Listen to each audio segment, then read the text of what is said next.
Hello, ladies. Hello and welcome. So here we are, ladies, let's button those jeans again. We are in day 3 of an amazing, amazing training where we have gotten down into the real why, which stimulates and burns a fire in our hearts and our guts and our minds, a motivation that is beyond anything that we could just pick up in a store or grab out of a book, of a recipe or anything like that. The motivation is inside of you. It is inside the deep recesses of your mind. We got into the why. Why is this happening, and what's going on a subconscious level, and what can I do to move myself forward? It has been absolutely amazing. So today we are going to continue that conversation, and we are going to continue to be talking about silencing your self-talk and mastering your emotions. Woo, I'm so excited. So I want you to be here with me live. I would love to support you on a more personal level. And so I would love for you to grab and just click the little link above and join me in the Zoom. I'm going to have a special prize for all people that show up live with me in the Zoom towards the end of this session. So we're going to go for about 60 minutes, 45 to 60 minutes. And so this is your time. So, close off all the distractions, turn off the phone, and just allow yourself this opportunity to focus on what it is that I'm saying, so that we can get to the underneath, right? We can get to the foundation and really pour a solid foundation for the house, the life that we're building on top of that. We don't want to be building it on quicksand and then always having to redo it and muster up the motivation, muster up the willpower, and fight the self-sabotage and fight the self-talk. None of that. We're done. We're done with all of that, right? If that has been part of your past, your history, God bless. Let's leave it there. Let's leave it there and move forward. And this is how we do it. All right, ladies, I love you so much. So go ahead and pop in there. There's no password. You just click the link. I know that there has been a couple of emails that were sent out where the link was not working, which is a total bummer. So this is what you need to know. If that ever happens again in your life and you want to jump on a Zoom and you have the link, but for some reason the link something got lost in the ethers. What you can do is take the last numbers after that last slash, where it says like zoom.com / and all these little things. After that last slash, there's like 9 or 10 numbers. Those 9 or 10 numbers is the meeting ID. So you could just copy those down, paste it into the meeting ID for the Zoom, and just join a meeting and add the meeting ID. And then you click the button to join and you should be in. So here we go. We're always learning something new. All right, ladies. So I am going to, okay, we got Margie coming in. Cool. Margie, welcome to the party. I'm going to go ahead and share my screen right now so that we can get into what's going on. What is going on? Let's get it. Okay, so what I want to do is I want to take the chat and my participants and put it over here and see if I can be in presentation mode. I think that'll do it. Rock on. All right, we are loud and proud, back in charge. Okay, day 3, ladies. Bye-bye, Battle of the Bulge. Hello, body you love. It's not that you're gonna love, the body that you love. All right, I'm presented by yours truly, Miss Rose Stein. So I'm so glad to be here with you. Today's agenda: silencing your self-talk and mastering your emotions, right? It's all of these little things, little changes, right? We talked about this yesterday, about the insult of small steps. And I saw a beautiful visual. I should have put it up here for you guys. I'm sorry that I didn't, but it's a beautiful visual of 2 ladders side by side. And one of the ladders had a bunch of little small steps, and the person was able to get onto the ladder and take these little tiny small steps all the way up the ladder. And the next ladder right next to it was a ladder with huge steps, right? And they were so huge and so far apart that the person couldn't even reach the first one. I was like, That's freaking genius. Like, what a great representation, what a great visual of how important it is to take the small steps. And I know, ladies, and us, all of us, myself included, for so long, I thought I needed to muster up so much willpower that I would then be a different person tomorrow. I'm going to do all of the exercises. I'm going to do all of the dieting. I'm going to do all of the things. I'm going to call all of the people. I'm going to not ever have, this again or that again or whatever it is. And I took my whole rest of my life and tried to chew it up in one bite. And it was too much. It was definitely too much. So we're going to talk today about the little changes that we can make that make a huge difference in your life. A huge difference, just little tweaks. Okay, so a little bit of a quick review. We talked about motivation. Excuse me. I get so excited, ladies. I gotta take a break. Just slow down, Rose. All right, always before I speak, I always get on my knees and I take a few deep breaths and I ask God to speak through me.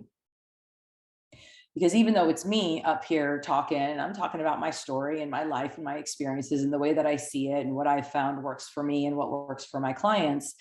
And I have a lot of knowledge and I have a lot of wisdom and I have a lot of experience in this particular area. And yet it's not about me, right? This is about you. This is about us. This is about that dynamic connection that is the whole is greater than the sum of its parts.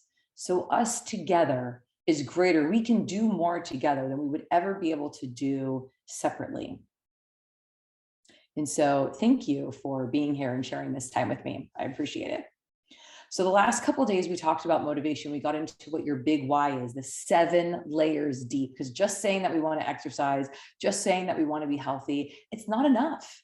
It's not enough to keep the fire burning, the fire of motivation, to keep the commitment, because it's not about just making a commitment. It's a recommitment. It's literally every single day, every single meal. It's a recommitment to the vision beyond my present reality, my vision beyond my past. I have to become a different person, because the life that I'm living today, right, the life that the person that I want to be tomorrow, I've never been her. Right? I'm continuing to grow, more knowledge, more wisdom, more experience. I want to change and have a different experience. I don't want to gain 50 pounds again. I did that 6 times. Thank you very much.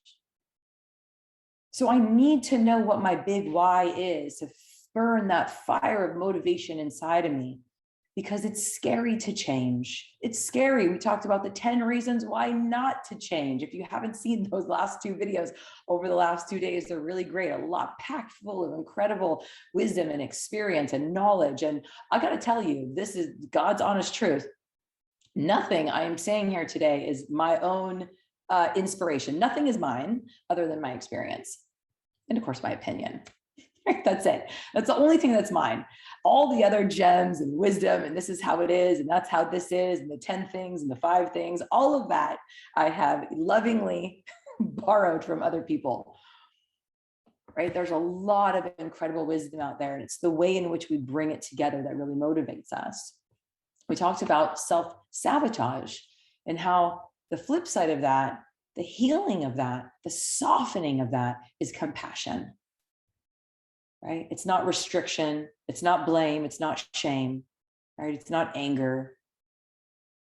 It's not more cleansing. It's compassion. And when we are able to, there's a hashtag that I use in my group, and it's the password to all of our coaching calls. And it's kick-ass, K-I-C-K-A-S. Because not only are we a bunch of kick-ass ladies, for sure, but it stands for keep it compassionate, kind, and simple.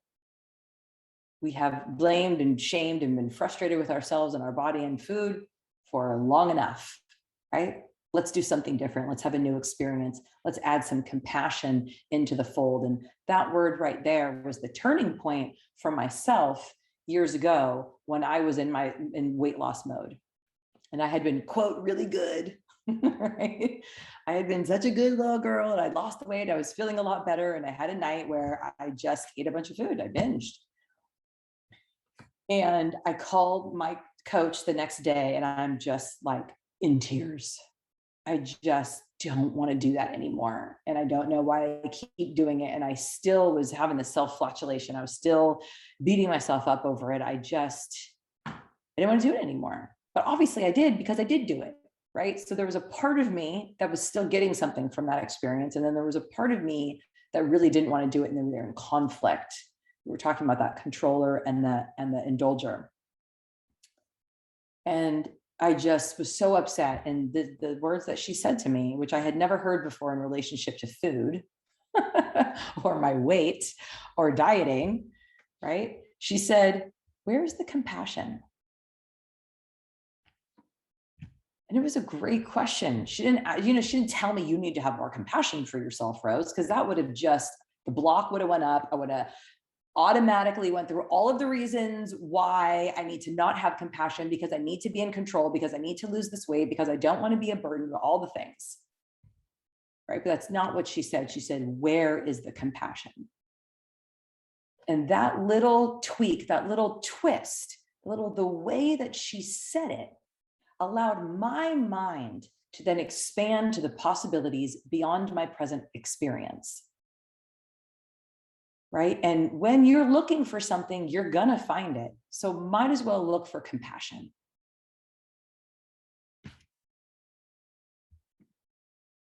Okay, so we've gone over this, and we're just gonna keep honing it in until we really get it, right? The fight inside, that fight between, the good girl and the bad girl, the fight between the indulger and the controller, that's just a belief. Right? Just because that's the way that it's been doesn't mean that that's the way that it always has to be. There is another part of ourselves, a centered part of ourselves, that is compassionate, that is calm, that is kind, that is centered, that is present, that is connected with the divine. Right? And when we come from that place, then we are able to really utilize the benefits of both sides, the safety and the pleasure. And it's only when I allow myself those moments to present, and that's where it comes in with the hypnosis, meditation, pausing, a little prayer, a little gratitude, right? The way in which we show up for ourselves consistently with integrity, we begin to build self-esteem. And then our feelings, we start to feel better about ourselves. And then our thoughts are then consistent and congruent with our actions, right? So I'm thinking positive about myself, I'm feeling positive about myself, and my actions are positive. And anytime any one of these is off, it usually ends up being the feelings, right? That's usually the one that kicks in, because remember we talked about this yesterday, the feelings are attached to a memory from long ago. And I am so embarrassed to tell you this story, but I'm going to anyway, because it really highlights what we're talking about here. When my son was young, I've always been a single mother since about 2 days after I found out that I was pregnant. I knew that he was not coming along for the ride. And God bless that whole situation. That's a whole nother story. However, I knew that I was going to be a single parent. So throughout the entire pregnancy, I was alone. I lived alone. And when my son was born, I lived alone, well, with him. And it was scary. I mean, I'm sure it's scary for everybody. It's really scary when you're by yourself. I don't know, at least if there's like somebody else there, you can like blame them for stuff, right?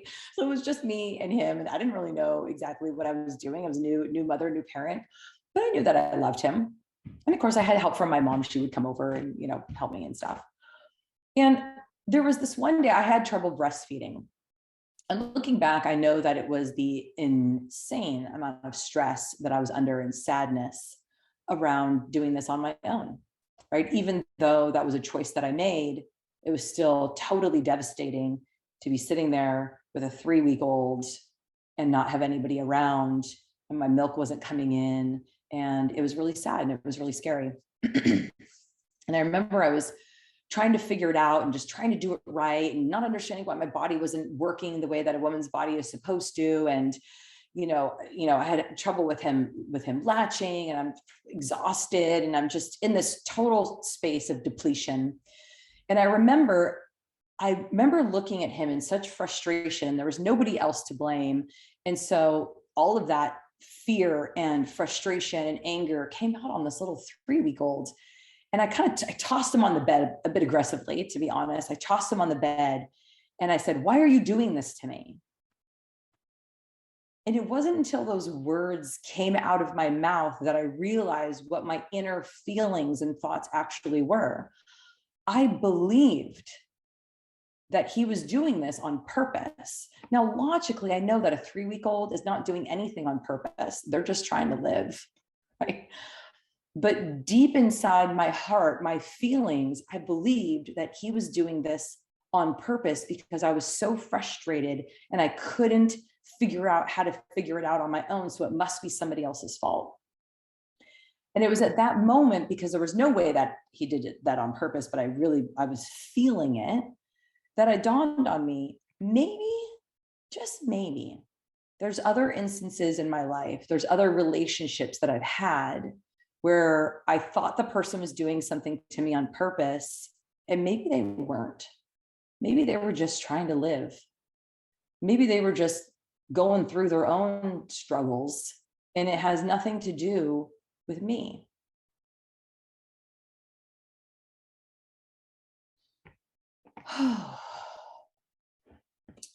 And so began my journey of figuring out what the heck, right? How is my mind? What is going on in my subconscious from, of course, my experiences, mostly my childhood. So most of that stuff happens between the ages of 0 and, 10 to 15 is where we really kind of build in the foundation of who we are, at least in our subconscious. And that was a very scary, selfish time in my life.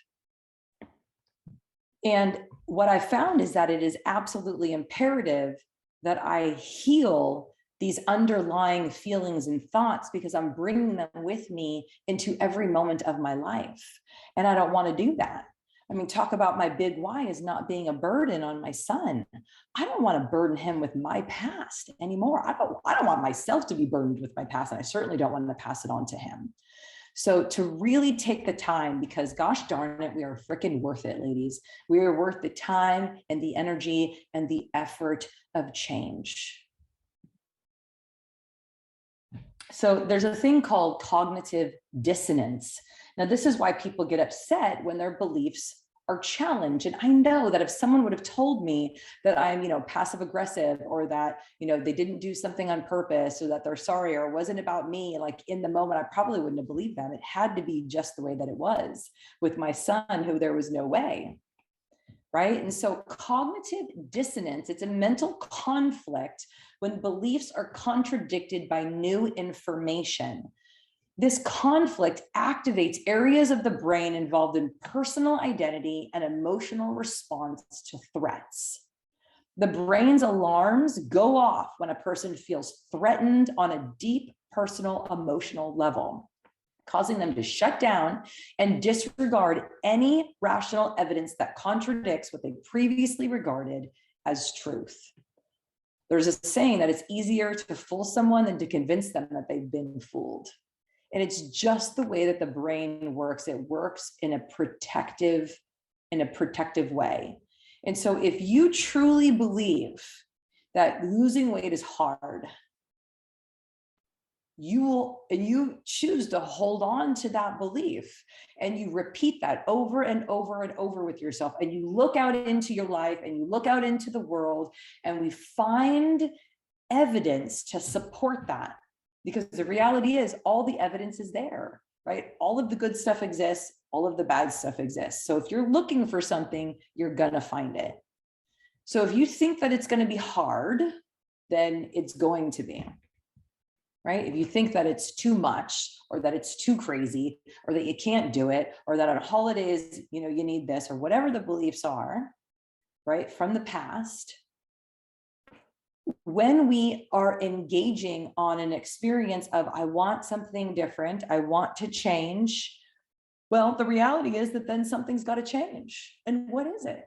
What is it that really needs to change so that you can live happy and healthy and joyous and free? What is it that really needs to change so that you look at a plate of food, a piece of food, and even a drink and make both conscious as well as unconscious choices to eat just the right amount that your body needs in that moment? What's it really going to take for us to be present in our bodies, in our minds, with compassion and acceptance for all, and yet also striving for better, striving for more? So what happens is I don't know if you guys can see this little thing here, but it'd be so cool if I could move it out of the way. Oh, there we go. I didn't even know the thing could move. Perfect. Okay, so what happens is we got the chatter. Chatter. I call it the itty bitty shitty committee. Right? There's like inner dialogue that's going on constantly. I mean, if you think about it, your body can go like a couple of weeks without food, can go a couple of days without water. It can go a couple of minutes without air. But how long have you really gone without the chatter? Right? The thoughts are continuously going. They're continuously going, and they're reminding us of who we are and what's safe and what's unsafe and what we need to do today and all of that stuff. And sometimes it's, nice. And most of the time it can be a little challenging in there, right? So there's positive consequences of making lasting changes and losing weight. What are they? Maybe you guys want to find the chat. That would be so cool. Maybe you want to find the chat and just kind of, pop in here and, feel free to communicate with each other. It's a good way to communicate with me. And what are the positive consequences of making lasting changes and losing weight? I mean, I'm going to imagine that we're probably going to feel better. I'm just putting that right in the chat right there. So feeling better. What about clothes? So oftentimes we think of this word consequences as always being negative, but we know that there are also positive consequences, right? There is like a action reaction. And so if we really made a lasting change and we were really losing weight, right, or maintaining an ideal weight, what are the positive consequences of that?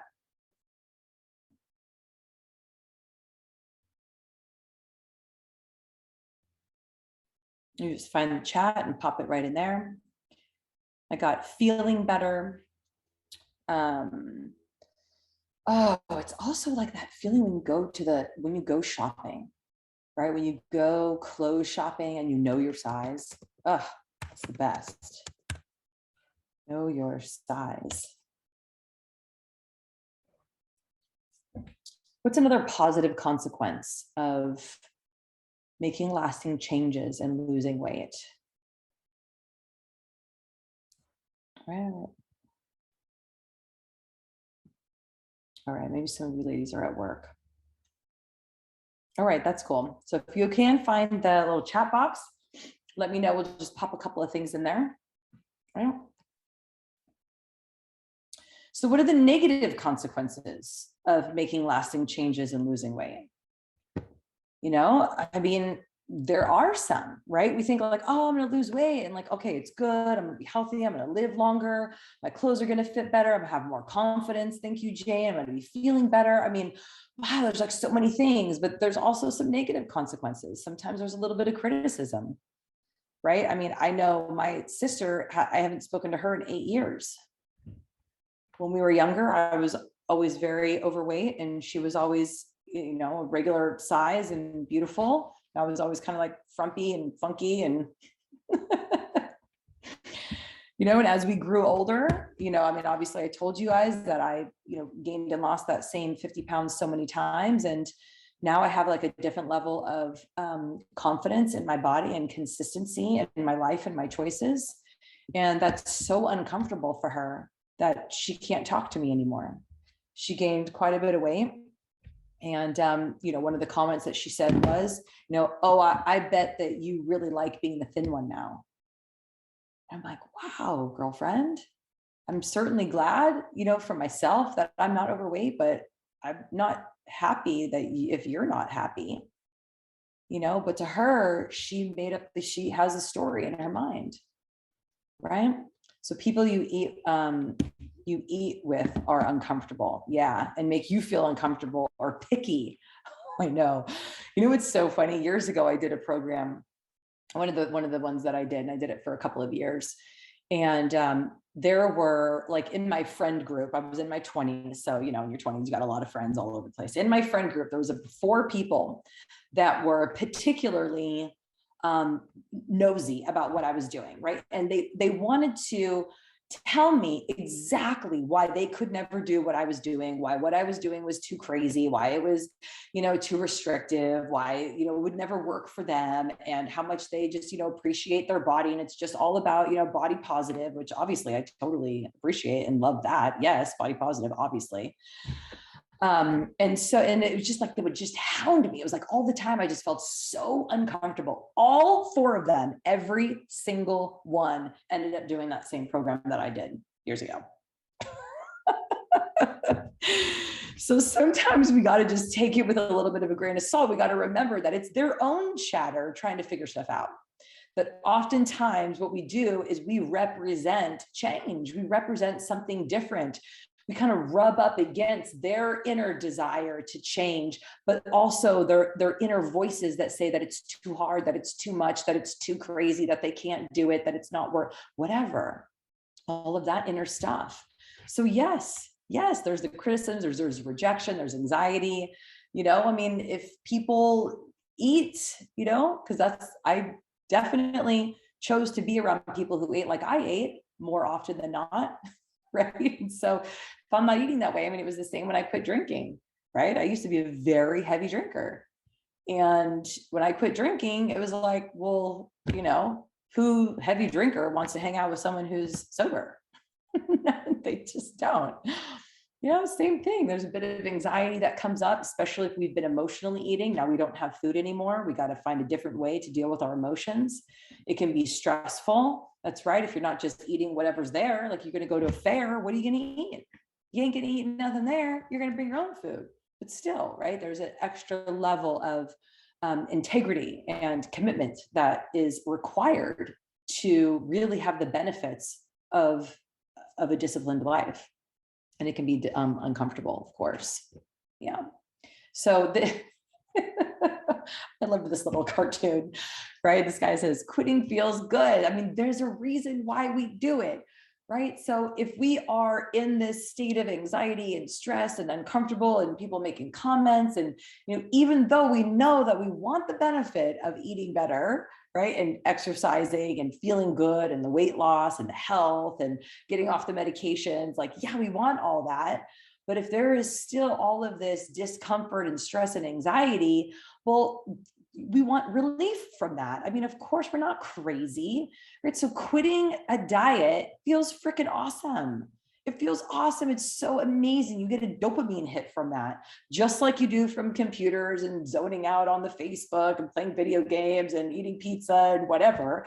It's that same part of the brain that goes, okay, now everything's okay, right? It feels good to quit. So again, let's stop shaming ourselves for all the times that we quit. It was a relief. Now, as we move forward into making a real change, obviously there's some changes in the way that we think about things so that we don't get to that stressed out, anxiety, upset, you know, judgmental place. So, you know, I mean, the reality is that it's addictive.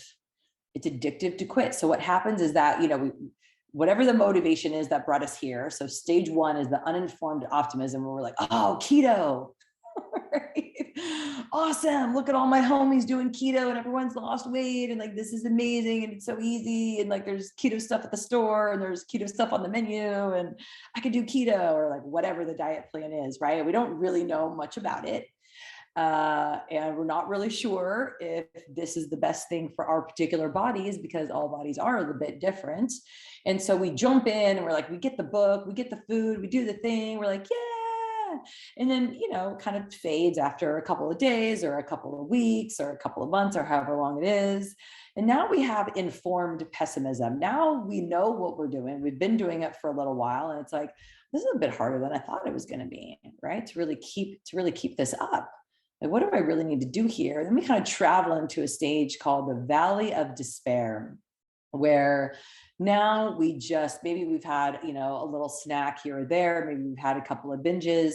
Maybe we're either really hungry. Maybe our weight has plateaued. Maybe we got a big wedding coming up and we're just kind of nervous about it. And we know that we're going to eat on it. Whatever it is, we kind of get into this place where it's like, this is no fun. And this is the point at which we quit. Right? We quit and then it's a relief. We go, woof, kind of come right back up into this area and we figure it out until we get the motivation to start again and the new diet to start again. And then we just continue this cycle and we end up going back and forth, just staying on this whole left side of the cycle. But what happens is that when we push through, when we have accountability, when we have support, when we come together and we are greater as a whole than we are individually, when we are able to move through all of the chatter, move through all of the judgment of each other, the judgment of ourselves, the fear when we've gone off plan, the frustration when we've had a binge, the disappointment, all of the stuff, right? Or the traveling, and then also the little joys that come along the way, and really taking the time every single week, every single day, hopefully, but definitely every single week, to connect with other like-minded people that are on the road less traveled. What happens is we move through this valley of despair into informed optimism. Now we know what we're doing, and it's like, wow, I do got this. I can continue this. It is freaking hard. It is hard. It's hard to change. It's hard to grow. It's hard to continuously recommit to being a new me. Right? Every single day, there's an opportunity for that. But at this stage, it's informed optimism. And it's like, it's hard and I can do it. And then what we do is we get to move past even the good feeling of quitting and move into the success and fulfillment and be able to maintain that. So we talked about quitting feeling good, we getting that dopamine hit. It's easy to repeat the start, the stop, the start, the stop, the start, to stop, right? We become accustomed to that. You know, then there's this inner dialogue. Well, I tried, it didn't work out. Oh, that wasn't for me. I couldn't do it. It was too hard. That was crazy. I was talking to a potential client the other day and she said, well, you know, I tried Noom. I was like, cool, that's totally great. I don't know much about what they do, but I have heard the marketing, that it's about the psychology. So I imagine that it's something similar-ish to what I do, but I'm not totally sure. And so I was like, well, how was it? So I was inquiring, you know, like, that's great. How did it work? Like, what's their deal? Well, how do they do it? And she goes, oh, well, I mean, I didn't really do much. I paid for it. I was like, totally, I've so done that, right? But the words that she used was, I tried it. It didn't work for me. But she didn't actually do anything. She just paid for it. But in her mind, it was like, yeah, mark that off the list, right? Whatever they got there, it didn't motivate me to do anything different. So sometimes the words, again, always the words that we use describe our reality, right? But what happens is that when these are the messages that we continue to tell ourselves, we end up reinforcing hopelessness,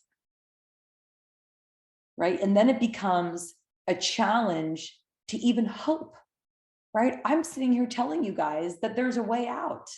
And I bet more than one of you are going, well, what does it really mean? Well, what does it really cost? What do I really need to do? Is it really real? Like, how is this going to happen? Am I really going to show up for it? Right? There's all this, like, just naturally, the brain goes back into all the times that you've heard something like this before and you quote, tried it or you did it and it didn't work. Right? And we end up reinforcing that hopelessness. And then to even hope feels painful, right? To even hope that maybe this time it could be different is so scary. So Jim Rohn, he's a businessman, a motivational speaker, an entrepreneur. He was a millionaire by the time he was 31. He's a really fascinating man. He says that we must all suffer from one of two pains: the pain of discipline or the pain of regret. The difference is discipline weighs ounces, while regret weighs tons. It is. I mean, I would love to tell you, pooji wooji, in my hypnotist way, you come to me, I'm going to do a little thing, you're going to be a different person tomorrow. But even if that was true, no one would really want that. You don't really want to be a different person, right? You want to have a little bit of a different experience. And, the way in which the hypnosis works, it works and it works really well, but it's kind of the same as like, well, should you eat vegetables and salad to be healthy? Well, probably, yeah. Raw vegetables have enzymes that your body needs to break things down so you can get proper nutrition, so your hypothalamus is not screaming that you're starving all day. Like, yeah, but you can't go and have a salad and wonder why you're not fit and healthy. Do you get it? Right? It's about the discipline of it. It's about the commitment of it. It's about continuing to do it even when you don't want to, even when you don't want to. So one of the things that we do and that makes life way simpler and way more successful is creating an environment that is going to support your change intentionally, right? Because progress equals happiness. We have got to be moving. It's just the way that the human body was built, literally, to move. Like, we atrophy if we don't move. We get sad, we get depressed, and there's no part of ourselves that likes that. Now, rest is different. We need rest, but just to all day long be sitting. Our brain, our mind, our soul needs progress as well. We're not here to just sit and be. Right? We're here to experience and to do things and to go places and to have love and to see things and hear them and smell them and taste them. We need always to be growing and to be changing and to be improving. Investing in yourself is the greatest investment you could ever make.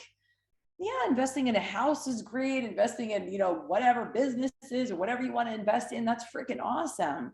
But investing in you is your greatest joy. Take a book, read, take a bath, read every single day. There's so much knowledge and wisdom and experience out there. Pursue your health tenaciously, as if your life depends upon it, which it does, right? And begin to notice the little things in your life that are giving you clues that you are on the right path. Just like we're going to go anywhere. Me and you get into a car and we're going to go to New York. Well, we probably want to have some kind of a plan. Just getting in the car and driving, I don't know if we're going to make it to New York or not. It's like, well, you need to drive to get there. Well, sure, but you can't just get in the car and hope. You know what I mean? I mean, if you're on an adventure, that's one thing. But if you actually have a destination, it'll probably be a good idea to get out a map. Right? And on that map, there's going to be things along the way that let you know that you're on the right road. So as you're driving, you go, and in 2 hours, we're going to see a giant hotel, of whatever name. All right, cool. So 2 hours go by. If you don't see that hotel, then maybe there's some adjustment that needs to be made in the travel plan, right? Same thing with our health and our weight loss and our vitality. Right? When we are tenacious about it, we do have a goal in mind, but we want to know that we're on the right road. So what are those clues that are going to be left behind? What are those signposts along the way that let you know that you are going in the right direction? Because it's going to be baby steps. If you really want to make it, it's not going to be a jump, right? You're not just going to jump to New York, unless you're already in New York, then hello. Right? It's going to be baby steps. It's going to be a journey, and we need to know to keep us motivated. So every day, 1% better, and focusing on that.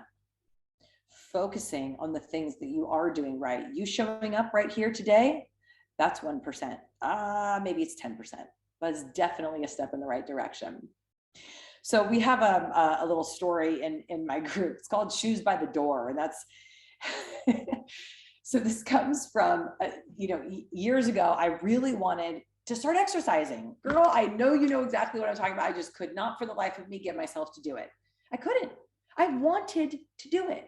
But I also know that I'm the type of person, I like to do my exercise first thing in the morning, because once I've showered, I'm not trying to get all sweaty and go anywhere and whatever. Like, as soon as I'm shower, I'm going on with my day, and it does not include exercise. And so I knew that it had to be first thing in the morning, but then my morning routine was my routine. And I went unconscious because I usually do the same things in the morning that I always do, right? You go, you're kind of half asleep and whatever. And then by the time I would remember or notice, I would be after my shower, and I would look, I'd be like, dang, I didn't do it again. And so several times what happened is I'd be sitting there in my living room. I lived in a 1-bedroom apartment at the time, like literally 700 square feet. And I was sitting on my couch. So there was my shoes to go out and walk could not have been more than 10 feet from me at any one time. And I remember sitting there on my couch so many times, and I was like, oh, I should totally go. And then the thought of having to like go find my shoes and then get my socks, and then get my sports bra and then walk out the door, it was too much. It was literally too much brain power for me to even do. So finally, a friend suggested, it was a hypnotist friend actually, and he was like, Rose, like seriously? He's like, I totally get it, no judgment at all, but why don't you put your shoes by the door? I'm like, well, I'm willing to try anything, right? So I grabbed my socks, my sports bra, and my shoes, and I just had a little pile and I put it right by my door. So as soon as I got up and went into the kitchen and grabbed some water, boom, there's my shoes right by the door. And it was like automatic because there was no extra thought needed, no more synapses, no more train of thinking. It was like, boom, there it is. And I put on my shoes and my socks, and my sport bra, and I went out the door. And that became my habit from then on, is to walk right out the door. So sometimes it's little things, ladies. It's little things. We don't need to be making huge transformations in our life to have a huge transformation. You can only imagine the benefit that actually going for a walk every morning has had on my life. Huge. And all I needed to do was take my shoes and put them by the door so I could bypass the thinking, right? And so what in your life is that small, right? What environmental cue could you give yourself that would make it easy? How could you set up your life to make it easy for you to make the best choices for yourself? Now, whatever it is, maybe it has to do with exercise, maybe it's got to do with eating better, maybe it's drinking more water, maybe it is joining a group, right? Like one of the group that I have, or some other group where it's like you have some accountability. So it's like every week you've got, okay, at least every week or every couple of days, I've got a place and a space to go to talk with like-minded people to keep me motivated. I want that. I need that. I'm committed to it. All right, let's do it. Right. So what are these little things where you can bypass all of the other dramas and traumas, because the brain loves to save energy. It ain't going to waste it. The brain doesn't waste energy. Right. So anytime that you can save some energy for your mind, you're going to benefit from it. Oh, Earl Nightingale, I love this quote. Whatever we plant in our subconscious mind and nourish with repetition and emotion will one day become a reality. Oof, ain't that the truth?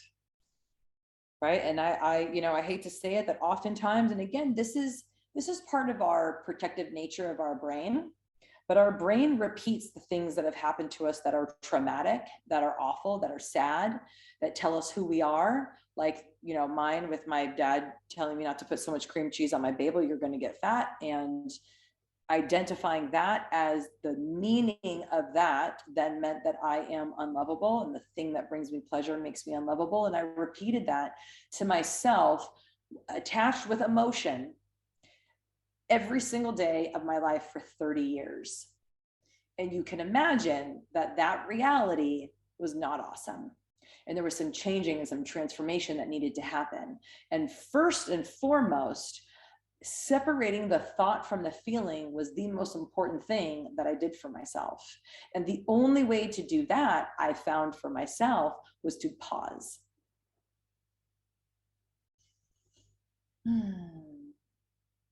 I had to share it with another human being.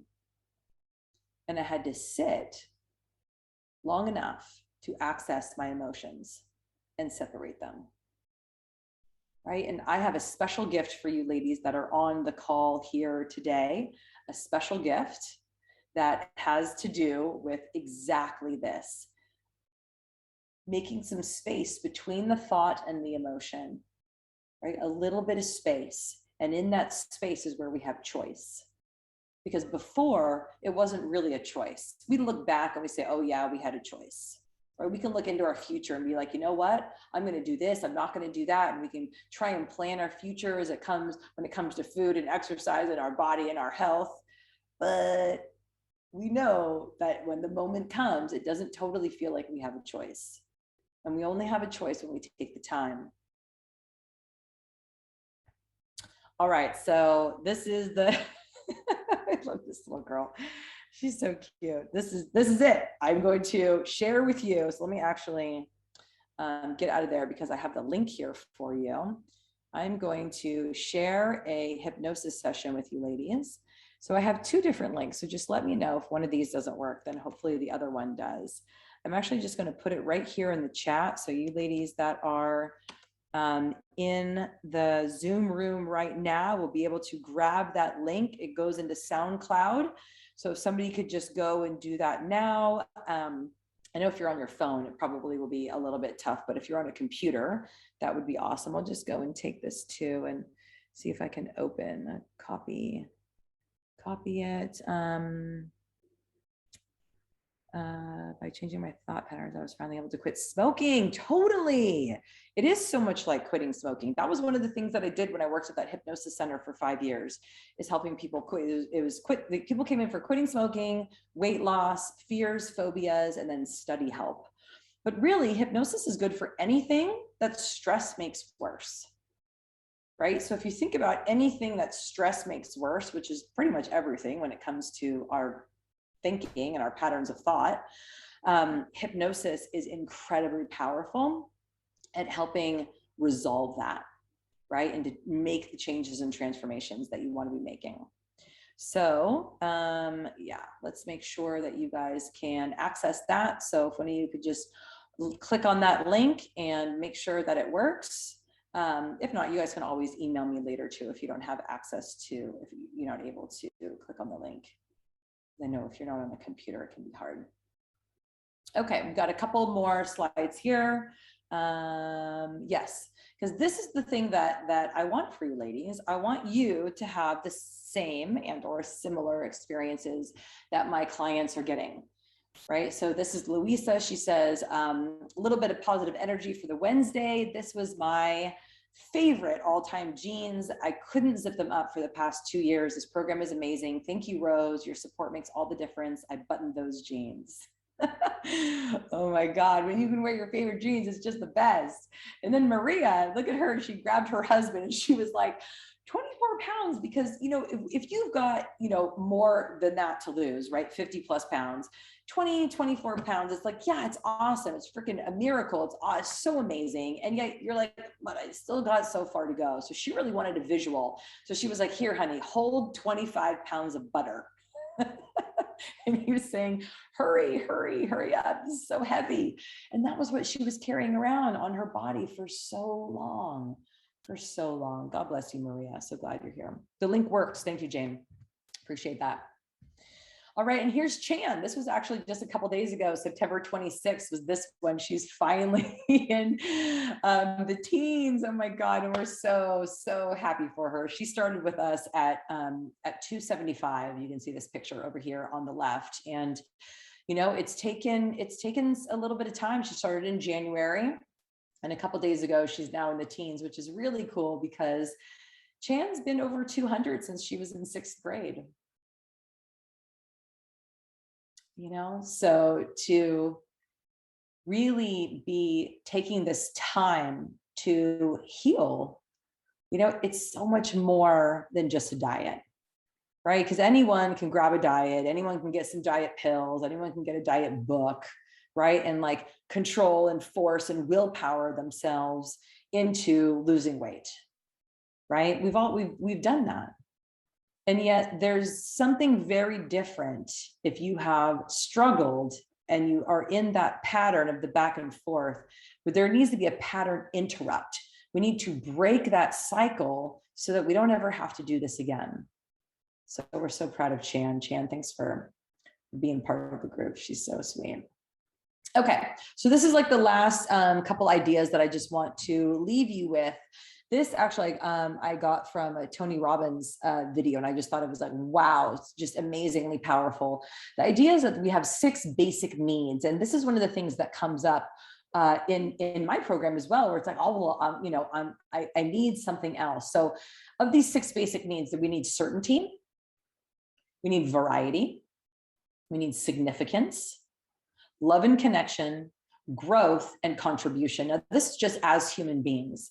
As we're kind of cruising through our life, there are things that we need to really feel like we are alive, that we're part of this deal. And when we don't have these things, we go into depression, we go into anxiety, we go into stress, we go into all kinds of stuff, where then, of course, we end up needing to feed the body, right? We need to feed the mind. We end up needing to change something because we need to be certain, we need to have variety, significance, love and connection, growth, and contribution. So this is the thing about certainty, right? We tend to go towards comfort and avoid pain, right? And so we can be certain by believing in ourselves, and you can also be certain by never leaving the house again. So do you see how the same basic need is being satisfied, one in a positive way, where it's going to be uplifting and invigorating, and one in a way that is going to make your world very small, right? And of course, we're not talking about, you know, that we're leaving the house because of COVID, right? This is like what some of my beautiful family members had, like agoraphobia, or just not really ever wanting to go out.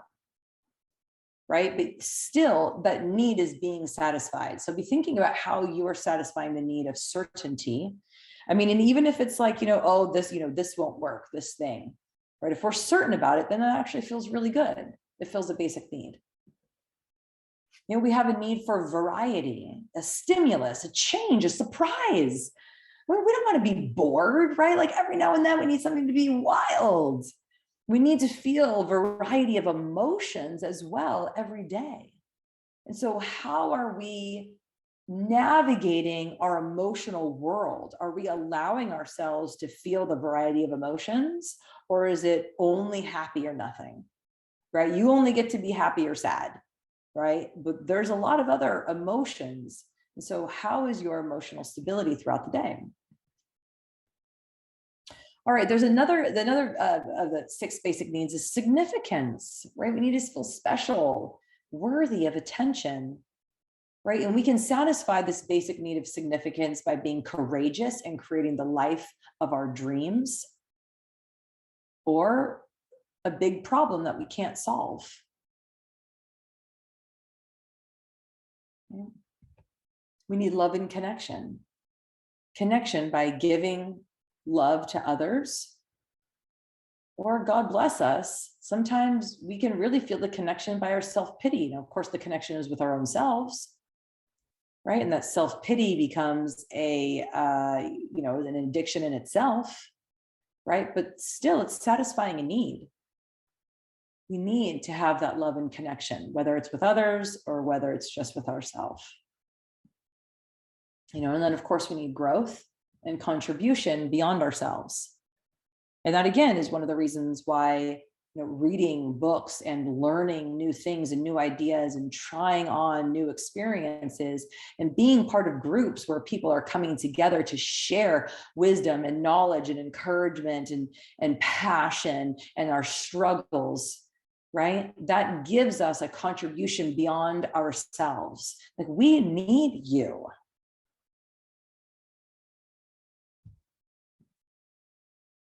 Okay, so in the hypnosis session, and thank you again, Jane, for letting me know that the link works. So make sure that you grab that, all of you grab that link so that you can enjoy the session. And just remember that belief is not necessary, right? To really understand everything about the mind and the subconscious mind, understand, really believe in hypnosis on the outset, if it's not something that you've already experienced, I just want to let you know it's not necessary. It's not necessary to actually get the benefit. So I encourage you to simply suspend disbelief long enough to see the benefits. All right, so tomorrow, day 4, we're going to be talking about food, which is, of course, I think one of our favorite topics. We're going to get real nitty gritty about what is actually going on here with food. What do we need to do so that we can get the weight off and keep it off? And what are the lies that we've been told that we can replace with some truth and continue on? So tomorrow, same time, same place. I'm going to stop the share, and this is an opportunity for you ladies if you want to pop on and ask any questions, if you would like some laser coaching, if you have any concerns, anything that I can offer you in these next 5 moments is your time.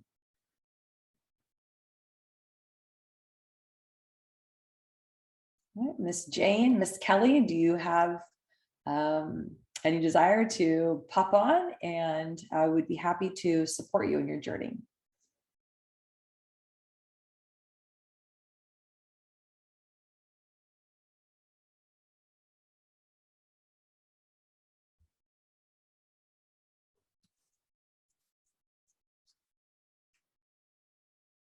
Okay, Miss Margie, did you want to come on and say anything? Miss Margie's already one of my clients. Sorry? I just love all the information and the support and just the reminder, you know, about what's really happening. I know, I gotta say, me too. You know, and I know that it's interesting. You know, I teach this, I study it, I love it, I'm passionate about it. And even still, every time I speak the words and I hear them and I see how things are laid out, I need that repetition. And so if I need it, I know that we all need it.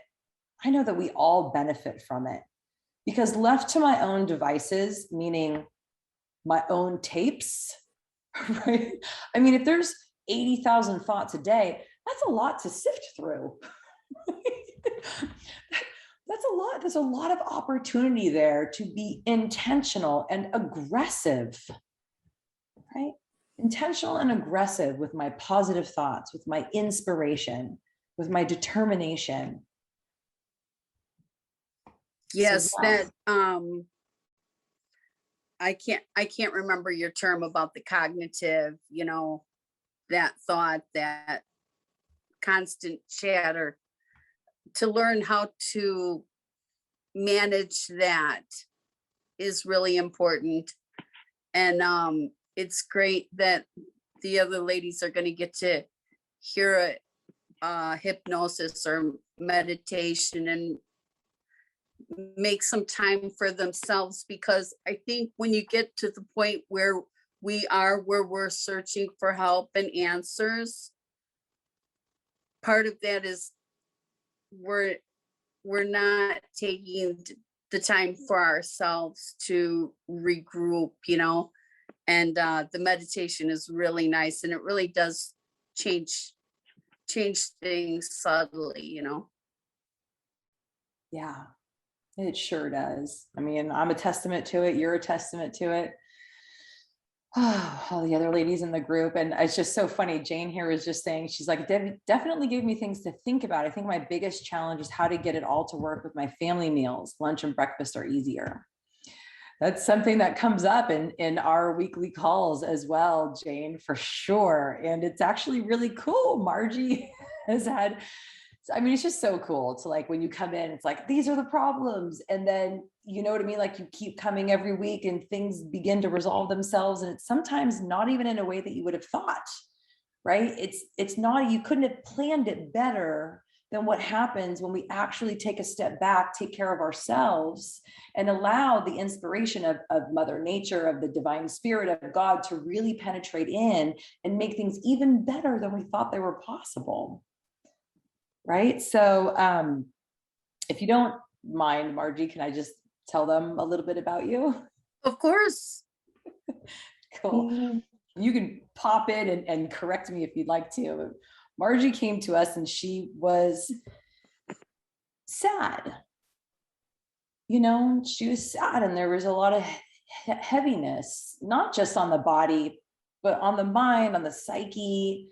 And she knew that she wanted some kind of way out. And definitely, having a son who's 17, and I have a son, family as well. And those thoughts of like, well, what am I going to do? And how am I going to do it? And they get into, I don't even want to cook. I haven't cooked in years. I'm traumatized by the kitchen. I don't even want to look at it. How am I going to do this? I mean, there was like so many questions on like, how is it all going to work out? And she just popped in, kept coming to the calls, listening to the sessions. The weeks went by.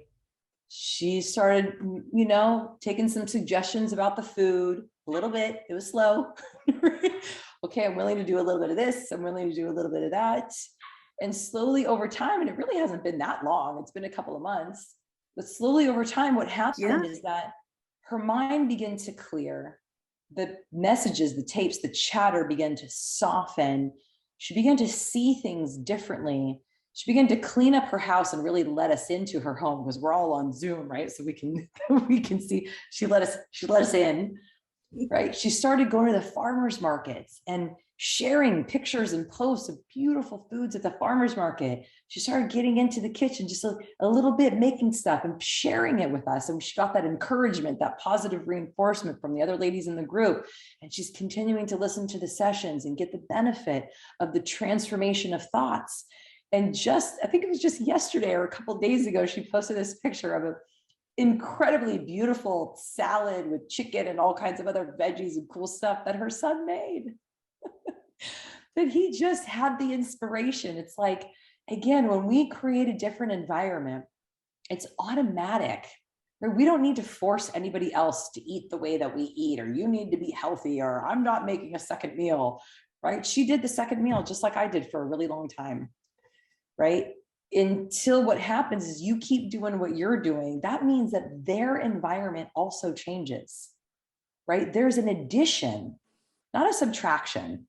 There's an addition of you taking care of yourself, of you being actually present, of you not fighting yourself anymore, of you showing up with veggies and fruits and going to the farmer's market and doing the things and having support, right? And that addition, it changes the rest of us. There's something in our brains called mirror neurons. Look it up. It's freaking amazing.